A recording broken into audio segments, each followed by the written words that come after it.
Hello दोस्तों, नमस्कार। एक बार फिर स्वागत है आपका दिव्यांश एजुकेशन चैनल में। दोस्तों, अगर चैनल पर पहली बार आए हैं तो प्लीज़ चैनल को सब्सक्राइब जरूर करें। दोस्तों, आज की इस वीडियो में हम बात करने वाले हैं वर्ग 2 और 3 की कट ऑफ की। जो दोस्तों आपको सभी को पता है कि वर्ग 3 में है जो 18,527 पोस्टें हैं, और जो वर्ग 2 में है 6539 पोस्टों पर अभी सेकंड काउंसलिंग चल रही है। और जो वर्ग 1 में है दोस्तों 4075 पहले थे और 2219 पोस्टें और बढ़ा दी गई हैं। तो टोटल इस प्रकार मिलाकर दोस्तों कितने 31,360 पद हैं जो वर्तमान में चल रहे हैं। और कहीं ना कहीं वही लड़के हैं जो वर्ग 1 और 2 में भी जा रहे हैं वर्ग 3 से निकल कर। तो इसके अनुसार क्या है, हम कट ऑफ का एनालिसिस करेंगे कि कितनी कट ऑफ जाएगी। और वर्ग 3 के दोस्तों 18,527 तो पहले से ही हैं, और लगभग इसमें दोस्तों अगर अनुमानित है दोस्तों, अभी कंफर्म नहीं कह सकते कि इसमें बैकलॉग के पद जोड़े ही जाएंगे या नहीं जोड़े जाएंगे। लेकिन जो अनुमान है दोस्तों कि वर्ग जब 1 में जोड़े गए हैं पद, तो वर्ग 3 में और वर्ग 2 में भी पद जोड़े जाएंगे। और आपको पता है, मैंने सुबह बताया था कि लगभग 16,374 के लगभग पद खाली हैं बैकलॉग के। तो उसमें से क्या वर्ग 3 में भी जोड़े जाएंगे, तो लगभग 10,000 या 8,000 या 10,000 पद क्या है इसमें जुड़ सकते हैं। तो इसके अनुसार क्या है कट ऑफ का अपन आज एनालिसिस करेंगे। और वर्ग 2 की कट ऑफ हाई क्यों जा रही है दोस्तों, इसका सबसे बड़ा क्या कारण है, इसकी वजह इसमें भी अपन चर्चा करेंगे कि वर्ग 2 की कट ऑफ हाई क्यों जा रही है। और दोस्तों वर्ग 3 में 75+ वालों के लिए भी क्या है बड़ी खुशखबरी है। तो चलिए वीडियो को स्टार्ट करते हैं और देखते हैं सबसे पहले कि बैकलॉग के पद मैंने जो आपको सुबह बताए थे वह कितने हैं।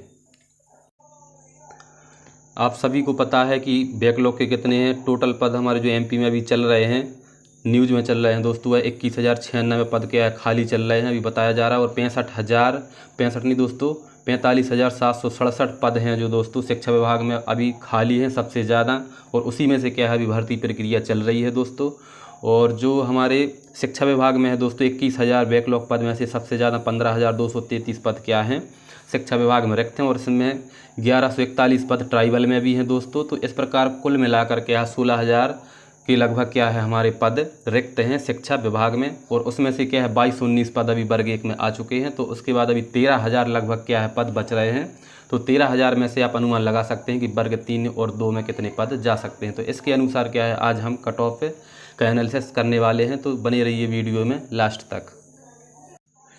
जैसा कि दोस्तों मैं आपको पहले बता चुका हूं कि वर्ग 3 में लगभग कितने 10,000 पद मिलाकर 28,527 पद हो रहे हैं। और 18,527 पहले के पद थे, उसमें से अतिथियों के 4632 अलग पद कर दिए थे। आपको मैं बता चुका हूं कि 6539 के वर्ग 2 के हैं।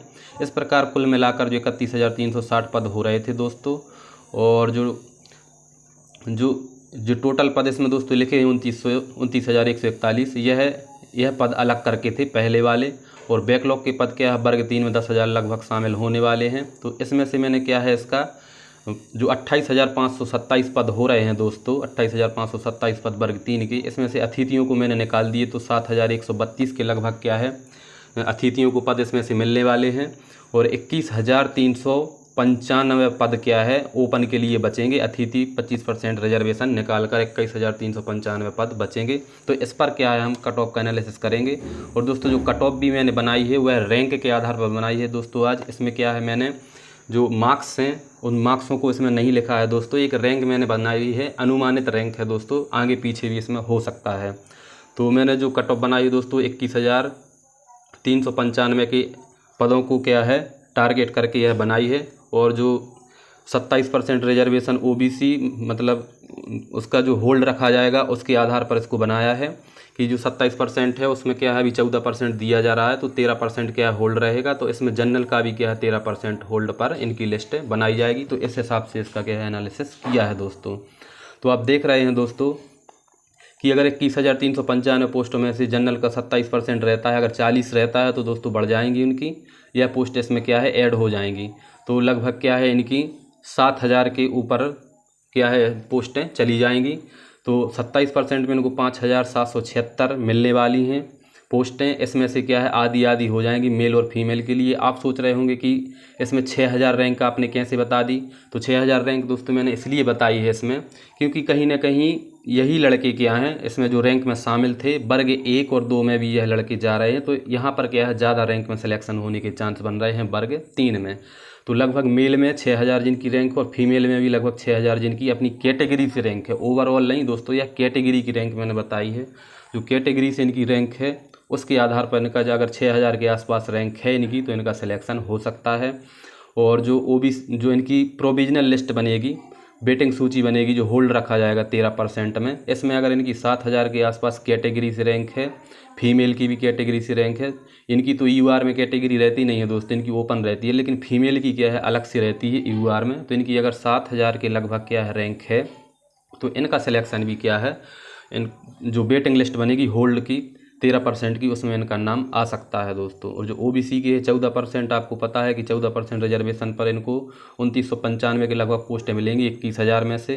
तो मेल में जिनकी 4500 के आसपास क्या है रैंक रहेगी, मैं फिर से वही बात दोहराना चाहता हूं कि हर कैटेगरी के लड़के क्या है उसमें जाएंगे। और एससी और एसटी का तो दोस्तों बहुत ज़्यादा उनको फ़ायदा होने वाला है, बहुत कम कट ऑफ उनकी चली जाएगी, क्योंकि सबसे ज़्यादा पद हैं जो बैकलॉग के एससी और एसटी के लिए आएंगे। तो इनकी 4500 कैटेगरी से है तो इनको क्या है सेफ रैंक में अपने आप को समझ सकते हैं। अगर यह पद शामिल होते हैं, 10,000 पद अगर शामिल होते हैं वर्ग 3 में बैकलॉग के, तो और फीमेल में भी वही स्थिति है, अगर 4500 के लगभग इनकी क्या है 4500 के लगभग इनकी रैंक है तो इनका भी सिलेक्शन का क्या है चांस बन रहा है दोस्तों। और 13% में वही 1000 बढ़ा के चलो आप 5500 के लगभग इनकी जो रैंक है वह क्या सिलेक्शन में आ सकते हैं दोस्तों।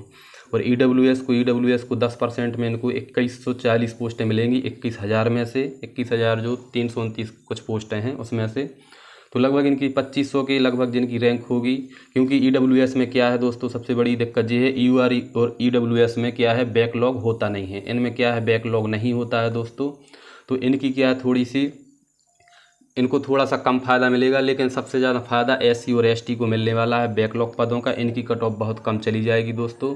और जो ईडब्ल्यूएस है यह अभी कैटेगरी बनी है तो इनके बैकलॉग पद आएंगे नहीं दोस्तों, तो इनको क्या थोड़ा सा कम फ़ायदा मिलेगा। लेकिन सबसे ज़्यादा ईडब्ल्यूएस के लड़के और ओबीसी के लड़के वर्ग 1 और 2 में जाएंगे तो इनको उसका फ़ायदा बहुत ज़्यादा मिलेगा। और इस प्रकार इनकी क्या है रैंक कम रैंक पर भी इनका सिलेक्शन हो जाएगा, मतलब जो नीचे की इनकी रैंक है उस रैंक पर भी इनका सिलेक्शन हो सकता है। और आपको पता है कि एससी को 16% रिजर्वेशन रहता है, तो इस हिसाब से इनको क्या है, इस हिसाब से इनको 3423 पोस्ट के लगभग मिलेंगी। और जिनकी लगभग 4000 रैंक है या इससे ज़्यादा भी रैंक है दोस्तों इनकी, क्योंकि सबसे ज़्यादा पद एससी और एसटी में आएंगे बैकलॉग के, तो इससे ज़्यादा रैंक पर भी इनका सिलेक्शन हो सकता है मेल और फीमेल में। और वही स्थिति क्या है एसटी की, एसटी में तो दोस्तों मैंने लिखा था 75+, तो इनका 75+ में सभी का चांस अब बन सकता है। इनका सबसे ज़्यादा चांस है दोस्तों एसटी वालों का, जो 75+ हैं, चाहे वह मेल हो या फीमेल हो, इनका सभी का सिलेक्शन का बिल्कुल 100% चांस बन रहा है अगर बैकलॉग के पद शामिल होते हैं। तो मैं गारंटी से कह रहा हूँ अगर 10,000 पद दोस्तों आएंगे तो मेरे अनुमान से मुझे लग रहा है सबसे ज़्यादा पद एसटी के इसमें भी आएंगे, क्योंकि एसटी की उस टाइम पर 2012 में सीटें क्या है वो तो 20% रिजर्व उस टाइम पे भी था रिजर्वेशन, और आज भी है। तो उस टाइम पे क्या है लड़के नहीं मिल पाए थे तो इनकी सीटें क्या है खाली चली गई थी, तो वही सीटें इसमें शामिल होंगी। और आज के समय में अब एसटी वाले भी बहुत क्वालिफाई हुए हैं तो सीटें पूरी भर जाएंगी और 75 के लगभग क्या है इनका सिलेक्शन हो जाएगा, इनके चांस बन जाएंगे मेल और फीमेल दोनों में। तो दोस्तों अगर आपको वीडियो अच्छा लग रहा है तो प्लीज़ चैनल को सब्सक्राइब करें, दोस्तों को शेयर करें। धन्यवाद।